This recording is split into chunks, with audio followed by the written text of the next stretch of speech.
Imagine essa situação.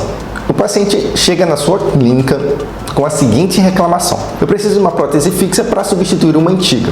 No caso, ele queria que fosse colocada no espaço que ele possuía em sua arcada dentária. E também, além disso, desejava realizar a restauração de 2 dentes. Ocorre que durante o tratamento odontológico, o paciente começa a reclamar, ora de que a prótese e a restauração quebravam, ora de que incomodava.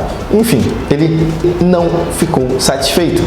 Reclamou que tudo isso acarretou em uma série de problemas, insônia, um grande abalo emocional. Assim, o paciente chega na sua clínica e fala aquela frase já conhecida: doutor, eu quero o meu dinheiro de volta. O que você faz nessa situação? Olá, doutores, meu nome é Gabriel Escorcio, advogado de dentista, e hoje eu vou analisar junto com vocês esse caso que é real, um caso verdadeiro. É um processo judicial que, como eu disse, é verdadeiro, aconteceu. A partir dele, você vai conseguir entender alguns aspectos importantes para ter mais segurança jurídica no seu dia a dia. Esse paciente, ele pediu o dinheiro de volta e a clínica disse que devolveria apenas parte do valor. No processo judicial, a clínica apresentou defesa no sentido de que os serviços foram feitos corretamente.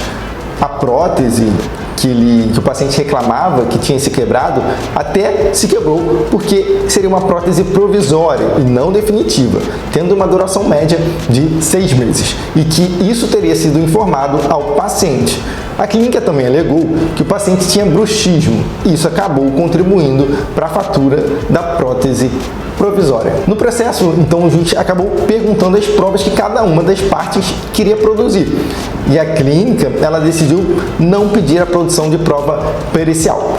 O juiz, então, acabou analisando as provas que tinha no momento e decidiu condenar a clínica a pagar indenização de R$8.000 de danos morais, além de mandar devolver o valor que havia sido pago pelo paciente e ainda mandar a clínica pagar as custas do processo e os honorários do advogado do paciente. Mas ainda não acabou. A clínica quis recorrer dessa decisão para tentar alterar, mas nada feito, porque foi mantida essa decisão inicial que eu acabei de falar. E foi mantida por uma série de questões, sendo as questões principais que eu vou falar agora. O primeiro ponto: a clínica disse que fez o procedimento correto, mas para provar isso, ela deveria ter pedido uma perícia, para que um perito, um dentista, pudesse analisar o procedimento e comprovar que não houve erro técnico. O juiz, ele não é dentista, e ele não teria como saber se realmente houve ali um erro ou não houve um erro. Segundo ponto: a clínica disse que a prótese fraturou por ser provisória e que teria informado para a parte autora, no caso para o paciente, da necessidade de realizar uma posterior prótese definitiva. Porém, não há qualquer documento no processo nesse sentido. Deveria ali existir um contrato que descrevesse o procedimento contratado. Aliás, a clínica mencionou que existia sim uma ficha clínica no processo que comprovaria as suas alegações. Essa ficha, que aparece na sua tela agora, a Justiça disse o seguinte: ela não passa a imagem de técnica e de seriedade em um tipo de prestação de serviço que demanda cuidados e responsabilidade. E mais, a Justiça deixou claro que é dever do profissional que atua na odontologia a fazer essa manutenção do histórico do paciente, conforme, inclusive, determina o artigo 17 do Código de Ética Odontológico. E que, ao não fazer isso, ele acaba sofrendo a consequência de não conseguir provar o que está alegando. Então, cuidado!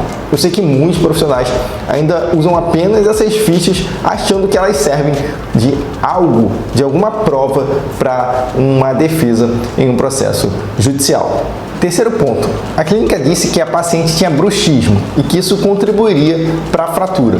Isso pode até ocorrer, mas essa informação ela precisa estar contida em um documento chamado Termo de Consentimento Livre e Esclarecido, no qual o profissional vai informar o paciente quais são os cuidados e riscos do tratamento.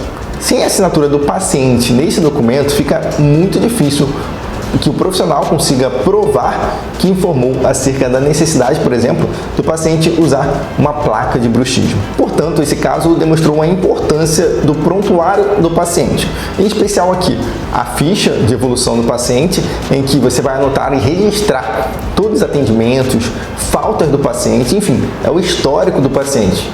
O contrato, que é o documento que vai ter ali as regras da clínica, os procedimentos que foram contratados, os valores, e ainda o termo de consentimento livre e esclarecido, que é um documento que vai conter as informações do procedimento, riscos, cuidados. Prontuário odontológico não é igual a um relógio, que você pode escolher se quer usar ou se não quer usar. Prontuário, ele é igual a cinto de segurança, que você tem o dever de usar, mas não vai ter ninguém ali 24 horas olhando se você realmente está usando corretamente. Só que se seu carro bater e você não estiver usando o cinto, saiba que a sua escolha terá consequências trágicas. O prontuário correto é o seu cinto de segurança. Se descuidar desses pontos, custou para a clínica, nesse processo que eu estou falando, cerca de R$ 11.084, que ainda serão atualizados com juros e correção monetária e acrescidos de custas e mais 10% desse valor para o pagamento de honorários advocatícios do advogado do paciente. Se você gostou dessa análise de caso, já segue o canal, deixa seu like e me acompanha que eu irei trazer novas análises de casos reais. Abraços!